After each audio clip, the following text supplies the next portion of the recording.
Today, we're looking at one of the darkest chapters of the 20th century, but through a very specific lens, the media. We're going to explore how, back in 1994 in Rwanda, media wasn't just a bystander reporting on the horror, it was an architect of it.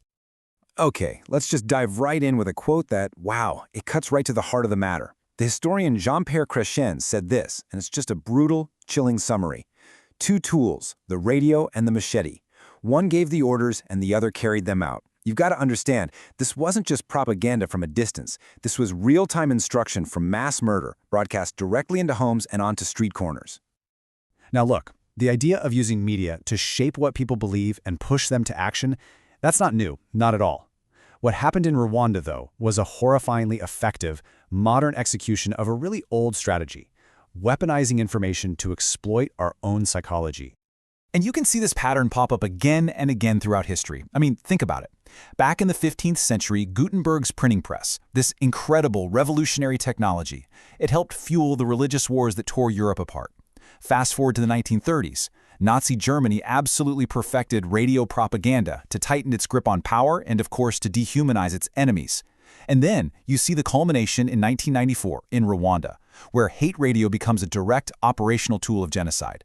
It seems like every time a powerful new way to communicate comes along, it has the potential to be turned into a weapon. So, let's zoom in on Rwanda and see exactly how this played out. We're going to focus on the two key media outlets that really became the engine of the genocide. All right, so on the airwaves, you had Radio Television Libre de Mille Collines, or RTLM for short. This was a private station, but it was backed by Hutu extremists, a group known as the Akazu. Then, in print, you had the newspaper Kangura. This was run by a guy named Hassan Genze and had the full support of the state's intelligence service. So, let's be clear, these weren't some fringe outlets hiding in the shadows. They were well-funded, state-sanctioned machines designed to do one thing and one thing only, radicalize the majority Hutu population against the Tutsi minority. So, how'd they do it? Well, the first absolutely crucial tactic was dehumanization. And it starts, as it so often does, with a single powerful word. The power of language here is just horrifying. The word they used was inyenzi. In the Kinyarwanda language, it means cockroach. This one word was repeated relentlessly, over and over, by RTLM and in the pages of Kangura. The goal was devastatingly simple, to strip an entire group of people of their humanity. Because, it's so much easier to kill a pest, an infestation, than it is to kill a person, a neighbor, a friend. But they didn't just stop at dehumanization. They gave direct orders. And a lot of the time, they used coded language that would sound totally innocent to an outsider, but was crystal clear to their followers. The word here was kukora. It simply means to work. So, over the radio, RTLM broadcasters would tell Hutu militias it was time to go out and do their work. This wasn't a call for community service. It was a direct command to kill Tutsis. The genocide was literally being directed, live on the air, disguised as a completely mundane, everyday instruction. And just in case there was any lingering doubt about their intentions, the newspaper Kangura actually published something called the 10 Commandments of the Bahutu. And these were explicit. They forbade having any mercy on Tutsis, they labeled them the common enemy, and they specifically targeted Tutsi women. This was a blueprint for social division, a literal how-to guide for hate, printed and handed out for everyone to see. So you have to ask, right? Who was actually saying all this? Was it just extremist guests they were bringing on the show? Nope, not even close. A content analysis of RTLM's broadcasts showed that a staggering 75%, 3/4, of all the inflammatory statements were made by the station's own journalists. This wasn't accidental. It was editorial policy. And this wasn't some rogue operation either. I mean, listen to this quote from Jean Comendata. He was the prime minister of the interim government during the genocide. He himself called RTLM one of the key weapons in the war. It's an admission from the very top. This incitement was a deliberate, state-supported strategy. So while this media-fueled genocide was raging inside Rwanda, what was the rest of the world seeing? Well, as it turns out, the failure wasn't just local. The international media's reporting often managed to actively obscure what was really happening. This contrast is it's so critical to understand. The reality on the ground in Rwanda was a meticulously planned, media-directed genocide.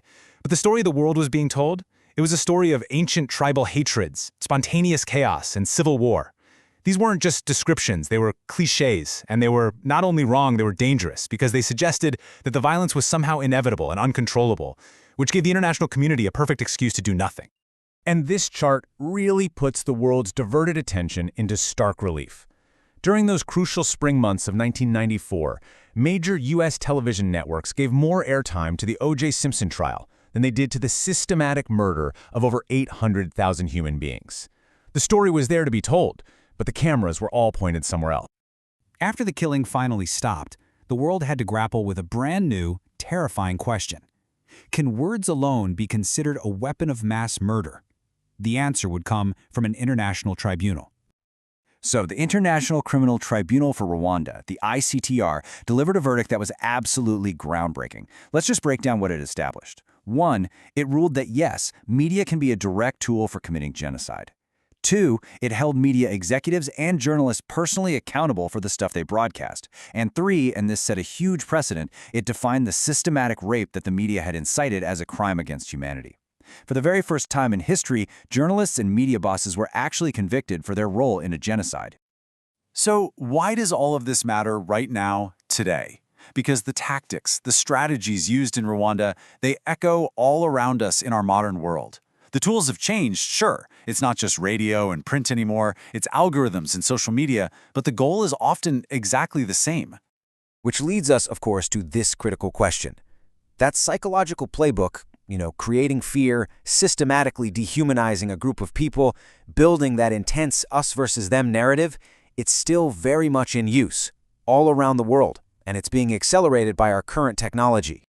And this, right here, is the ultimate takeaway for all of us. You're not just a passive consumer of information, you're an active player in today's information war. Understanding the mechanics of manipulation, as we've seen them in their most extreme form in Rwanda, is the very first step toward building some immunity. So the real question isn't just whether it could happen again. The real question is, how are you going to respond when you see the same patterns emerging in your own feed? Welcome to the metagame.